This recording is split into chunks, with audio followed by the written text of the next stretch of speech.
It's actually been really fun to have a dog because, I mean, what else are you supposed to do? Just sit and watch TV all day? They are cute, they are cuddly, they are a comfort, especially in a pandemic, a time many people feel socially isolated and when distractions are welcome. I got Jet in April. It's awesome. I definitely would have been bored without him. Kristen Leone always dreamed of being a dog mom. With time on her hands, COVID provided the opportunity to welcome a puppy home. I got laid off. I had so much time and I was like, okay, I'm gonna do it. It was definitely the right time during the pandemic. The Strasburger family also considered a puppy, but took an unusual approach in adopting their pooch, Broadway, in June. We knew we wanted a dog that could play and run around all day with small kids and who was also big enough not to get hurt if they're tumbling around, and we thought adopting a dog from a service dog organization would be the perfect thing. So did you have any hesitation about adopting a dog in the middle of the pandemic? I think we knew that we wouldn't be complete without a dog at home. The pandemic has had a major impact on our home lives, including, it seems, the addition of more animals. Pet adoptions are up around the country. Between March and July of 2020, 80% of pets in shelters that report their data to Shelter Animals Count were adopted, a 10-point increase over the same period in 2019. Oh, hello. The MSPCA has taken in 2,100 animals since the pandemic hit in March, which they say is about typical. But adoptions are up about 20% over the same period in 2019. Every time we have an animal that's available for adoption, we're getting lots of phone calls and interest, and they're going home quickly, and our length of stay of animals staying in our shelter is down of an average of 4 days, which is really great.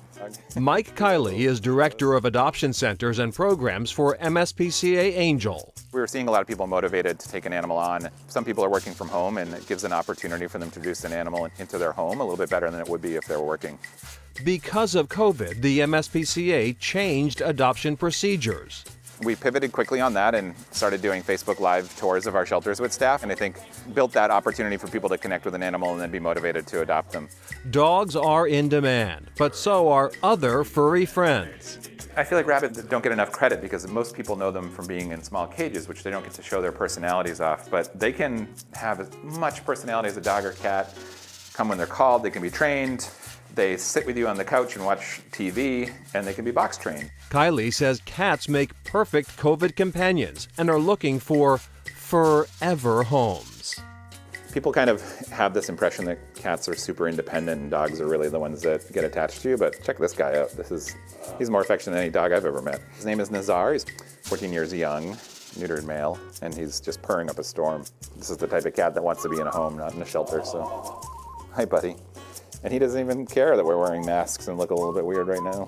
Dr. Megan Mueller, an assistant professor of human-animal interaction at Tufts Cummings School of Veterinary Medicine, says animals are able to help humans through stressful times like these, no matter the size, shape, or species.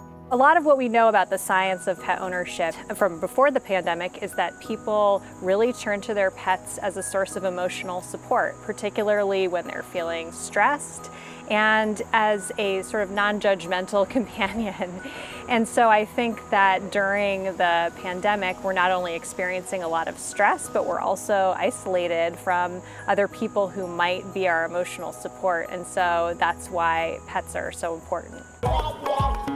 Back to the Strasburgers, Broadway is fitting right in and has become more than a pet. He's part of the family and he adds so much value to our life.